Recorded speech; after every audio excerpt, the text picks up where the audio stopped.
Hey folks, welcome back as we travel down the road to 100% automotive transparency.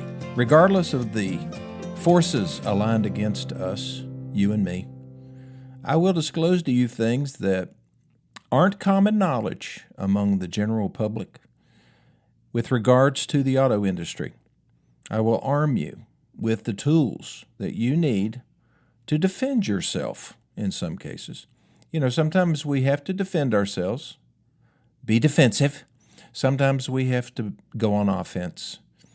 And I've always thought, well, I've agreed with whoever said it, that the best, wait a minute, did I get it backwards? That the best defense is a good offense, or the best offense is a good defense? Well, whatever. I'm teaching you how to go on offense. Okay, I'm done with that. The whole offense-defense thing has got me rattled.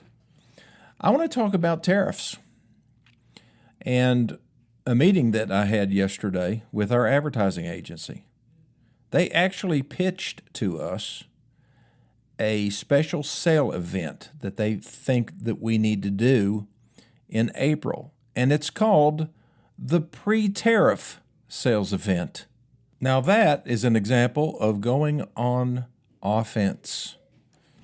You know, you don't just suffer through tariffs, you actually attack them and attack the whole concept. So down the road, is there going to be some inventory out there that has been tariffed, that has had a 25% tariff added to it? It's very possible.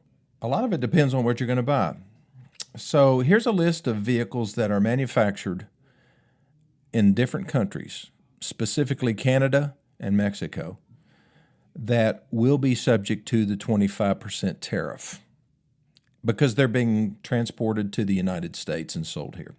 Honda CR-V, Toyota RAV4, Lexus NX and RX, Chrysler Pacifica, Voyager, let's see, the Grand Caravan also, Dodge Charger Daytona, General Motors, Chevrolet Silverado, Blazer, Equinox, and GMC Sierra. That is a big deal. Of course, I guess all of them are big deals. I mean, the Toyota RAV4 is the number one selling vehicle in this country, or was last year. It outsold the F-150. That was the first time, or the F-Series truck. No, I take that back. It didn't outsell the F-Series truck, which would include 150s, 250s, 350s, and so forth. It did outsell the F-150, however. That's a big deal. So that's from Canada. Oh, I'm sorry, I forgot. The Ford Mustang GTD. They're only $300,000 a piece, so don't worry about that one. From Mexico, Audi Q5, BMW 2 Series, Nissan, the Kicks and the Sentra, Kia, the K4, let's see, Chevrolet Silverado from General Motors, Blazer, Equinox, GMC Sierra. So they're built in Mexican facilities as well as Canadian facilities. For General Motors, over 889,000 vehicles were assembled in Mexico in 2024, with 830,000 exported, including 653,000 to the U.S. So if you're thinking about buying a Chevrolet Silverado over the next 3 to 6 months, is it safe to assume that it will have a 25% tariff slapped on it? No, it's not, because that would pretty much shut them down. And of course, General Motors cannot make money selling Silverados with the 25% tariff. Right now, you know what the tariff is? It's 2.5%. So something has to be done to mitigate these tariffs. We are not going to run that advertising campaign because I think that there's a large percentage of the population that doesn't even know what a tariff is. I hate to say that, but it's true, and they don't pay attention to national news and what's going on. There's another set of people that, you know, are freaking out over this thing, and rightfully so, especially if you're thinking about buying a vehicle over the next 6 months. Is this tariff thing going to be eliminated? I don't think so. I really don't. I think he's drawn a line in the sand. If Trump lets his foot off the gas in this regard, then the automakers will just wait him out. they're already making arrangements. Ford is working with their suppliers that actually supply parts to their factories in Mexico and Canada to continue to ship parts as much as they can and try to build up some inventories before April the 2nd when these tariffs kick in. Because when they kick in the United States, the stuff coming out of the United States to Mexico, Mexico's putting a 25% tariff on those. So there's going to be double tariffs on a lot of different components in the car, some of the most expensive. Engines, transmissions, a lot of those are made in the United States, shipped to Mexico, installed in the cars, and then shipped out of Mexico back to the United States. I mean, those are pretty expensive components. Wouldn't you agree? So Ford is doing their best to build up inventories of engines and all the expensive components that are made in the United States and going to Canada and Mexico. So they can put off at least that tariff for a while. And then they're going to build cars and trucks and SUVs. And they're going to absorb some of the costs. As the supplies start to go down, the prices are going to go up. Is it going to cost Americans more to buy vehicles? Yes, it most definitely is. What percentage increase, I don't know. I don't think it'll be 25%. I think it might be 10 to 12%. And I'm basing that on just what I'm reading. So a $35,000 RAV4 will cost $4,200 more. And Toyota and the suppliers of a lot of these products are going to, they're going to take a hit to their bottom line. I don't think the suppliers can handle it as well as the manufacturers can.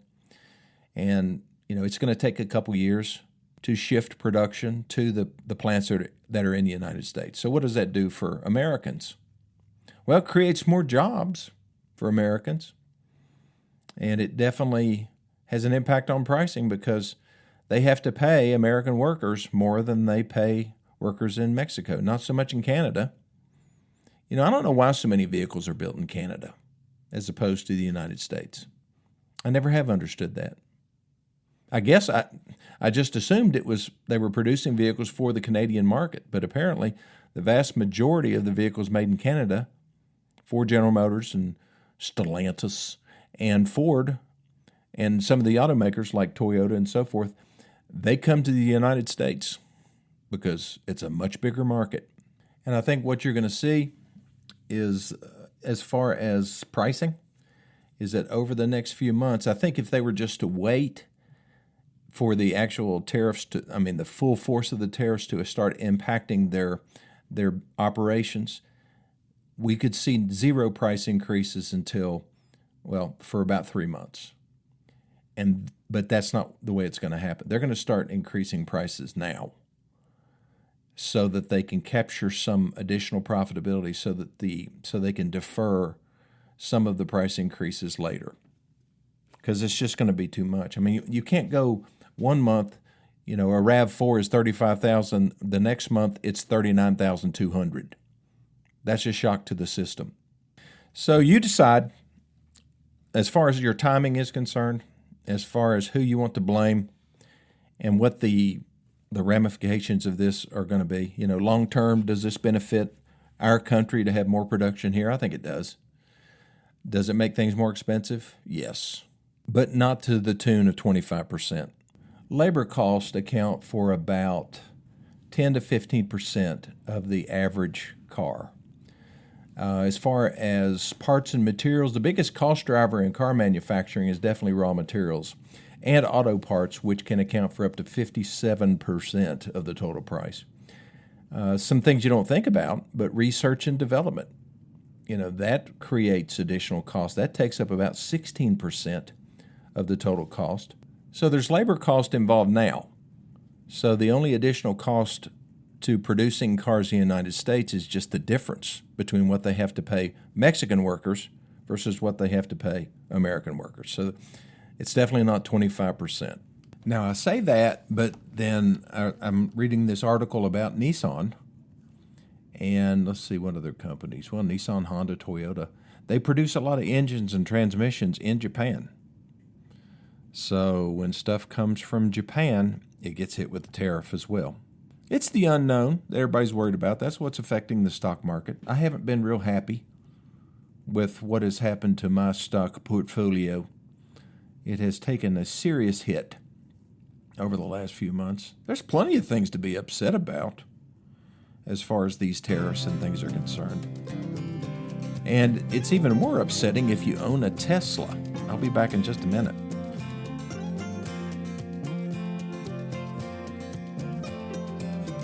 Okay, so if you live in New York and you're listening to the podcast, you probably don't get local AM radio from East Tennessee in New York. It's doubtful. So if you're listening to the podcast, don't drive your Tesla. Also, if you live in California or in Asheville, North Carolina, pretty much the same kind of political persuasions in those areas. Do not drive a Tesla or park it in your driveway. Keep it in the garage. And if you drive it, park it, underneath a bush or something, because if one of these really, really radical left-wingers see it, that they might vandalize it, even though you may be a radical left-winger, just by the simple fact that you're driving a Tesla. Tesla was the vehicle that liberals loved. It was electric. It wasn't burning fossil fuels. Now they hate them. Why? Because they don't like what Elon Musk is doing. With all the Doge stuff. Department of Government Efficiency. So they're mad at him. And let me see what else is going on with Tesla. Let's see, Tesla's registration slipped 11% in January. Took a deeper dive, 31%, to 15,018 cars in California. That's a pretty massive reduction. In New York, registrations fell 15% to 856. Massachusetts, they fell 19% to 450 registrations. That's in January. On the flip side, Tesla registrations are rising. Guess where they're rising? In red states. The people who weren't buying Teslas are now saying, I'm going to go buy a Tesla. I like what he's doing. Registrations in Texas surged 28% to 5,148 in January. But ultimately, Tesla and Musk have been hurt the most on Wall Street, where Tesla shares plunged from a December high of $488.54 to around $235 per share in recent days. What's that cost Elon Musk? $130 billion in paper losses year to date. He's still the world's richest man, so don't worry about anything there. Also from the automotive world, President Trump fired both Democratic commissioners at the Federal Trade Commission. And the FTC really does impact car dealers. They go after them for their sales and marketing activities. Not enough in my book. The Federal Trade Commission needs to come to East Tennessee and just listen to some commercials, radio, TV. Get some of those flyers that are going around, sucking people in. They would lose their you-know-what if they saw that. They would have plenty of fertile ground for prosecutions. And then finally, do I sound like some kind of news anchor? I'm sorry if I do. Mercedes-Benz has launched a pilot project. Instead of just using these robots that look like, just an arm, like a little crane or something like that has welding tips on the end of it, or arms to move and pick up things, suction cups. Mercedes-Benz has launched a project. They're using humanoid robots that could begin working alongside assembly line workers. Well, that'll probably cut back on the political conversations, don't you think? During a recent presentation in Berlin, a white, stick-like robot named Apollo greeted reporters by waving its hands and performing some simple tasks to show its skills. They say that around 2030, we will see at least some humanoid robots in production, throwing more people out of jobs. What else? Oh, yeah, the Fed. Thank you, Fed. They left rates unchanged. So high rates are still a problem. I mean, 6.5%, 7% is what most banks are charging right now, credit unions. You can get 0% or 1.9 from the automakers, like Ford Motor Credit, Toyota Motor Credit. But in order to get that, you have to give up something. Of course, you have to give up the rebates in many cases. So there's a trade-off. Again, when you're buying a car and you go into a dealership, make sure, if you have a finance manager that's willing to sit there and work with you, look through different options, find out what the payments will be on the car once you get the selling price and the trade amount and so forth, hit the 4 targets. Well, you've only hit 2 of them so far. Make sure that you understand which way would be better for you to go, to take the low rate or to take the rebates and finance it to regular interest rates. Because a lot of it depends on how soon you think you might trade. I mean, if you're going to trade in a couple years or every 3 years, then it might be better to take the rebate. If it's big enough, it'll take a while to recover the loss of the rebate with the savings that you have on interest. So do the math. Look and see where the lines intersect and get a leasing quote just for the fun of it. The thing is, you go through those different scenarios, a good time to get up and walk out of the dealership at that point so you can study it. You feel like you're under pressure, you want to do something, you've been there all day, you're tired, let's just go ahead and buy it. That's really the wrong attitude, folks. Come on, get up, go home, look at the numbers, analyze it. Maybe you have a banker friend. Maybe you can, check rates at different institutions. Just think about what your ownership cycle is going to be. Honey, how long are we going to keep this thing, really? I mean, all the kids are going to be going to college. Do we really need a 7-passenger vehicle anymore? Come on. So you might end up with a Nissan Rogue instead of a Pathfinder. Those kind of decisions are best made before you buy the vehicle, not 2 years after. You paid nothing down, you financed the whole shebang, and you're way upside down and you can't trade. Well, you can. It's just going to be a disaster if you do. Dave Ramsey would be very upset with you if you did that, if you know who Dave Ramsey is. Okay, I'll take my last break. I'll be back in just a minute.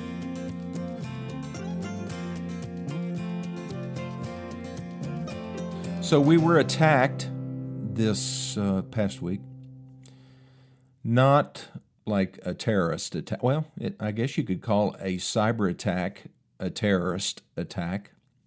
So dealerships use what we call it's DMS, Dealer Management System. And if you are a new car dealer, there are only certain dealer management systems that are approved by the manufacturers. There's more now than there was 20 years ago. One of those big companies is called Reynolds and Reynolds. And we use them. We've used them for over 20 plus years. They're probably the most expensive one to use. Sometimes it's hard to get away from something that works really good, that your people are used to. It's not like it's that much more. It's like 20% more, which is a lot. But several years ago, they transitioned us, don't get me wrong here, they transitioned us from having a server in the dealership to manage our computer, that was basically our computer system. They offered to get rid of the in-house server, and then they would house our information at their headquarters in Dayton, Ohio. And they said that by doing that, there'll be a whole lot better cyber security. We can prevent hacks. I was saying, big deal. Nobody's going to attack us. Well, they do, and they did. They held one company hostage last year. I don't know how many millions of dollars they had to pay in ransom to get those yahoos to release or to get rid of their malware, which they download on the computers and it messes everything up. Well, Reynolds and Reynolds, since they have in-house servers, they have very good cyber protection. And they detected problems, let's see, it was early March 12th, and they have this system called Proton. That sounds pretty cool. Proton said it helped prevent the malware from spreading through its clients, which would involve about 1,000 dealerships housing 40,000 computers. So really, They not only protected us because, they house our system up in Dayton, Ohio, but it protected the dealers' DMS systems, the one that still have their servers in their dealership. So that was very nice of them. So basically how it got into the computers is customers on the dealership's websites would click the images to find more information about inventory, images on their website. Instead, the malware presented them with a bogus identity check to prove that they were human, something that happens to me all the time. I'm always having to prove that I'm human when I'm searching for stuff. So legitimate websites do that all the time to deter spam and bot attacks.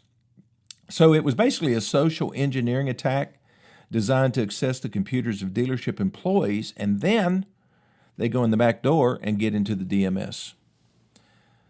So there are people that actually sit around in dark rooms. Of course, it could be foreign governments that just are looking for ripe people to rob and to be able to get into their systems and then hold them hostage for ransom.